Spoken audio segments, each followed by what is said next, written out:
that Maharashtra, one of the worst hit states with COVID-19, and in fact, this is one state where we've seen rural and urban both getting equally impacted. And to take away from Dr.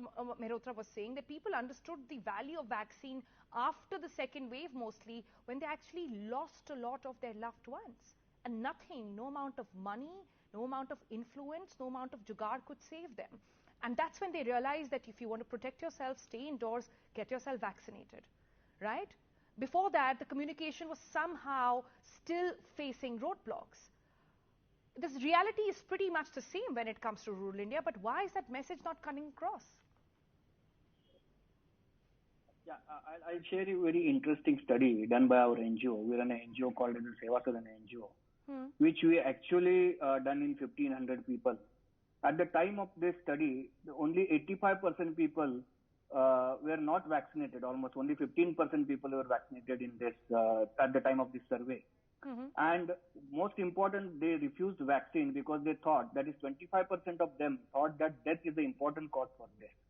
And 40% of them thought that the vaccine is not at all useful. It is just a gimmick, or it is just, as you said, those things. And most important is there is also gender bias in this. That females are more suspicious about the vaccine than the male. This is what the survey said. And 23% of them, even in a rural India, 23% of them believed in a WhatsApp messages or the Facebook messages. And what was those messages is that it can cause a menopause, it can cause a problem with the menstrual cycle, it can cause impotency, and most importantly, one of our panelists mentioned that there's a lack of a trust on a health workers, and also is a very important cause, that they don't believe that whatever government workers are telling is a true story. So basically, the most important problem in rural India is overall vaccine literacy.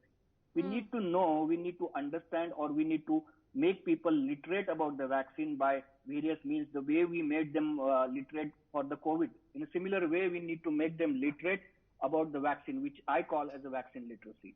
Right. And then so very more interesting important takeaways, Dr. Patil, from what you're saying right now. You're saying about 25% of the people in the survey that you did were scared that it could lead to death.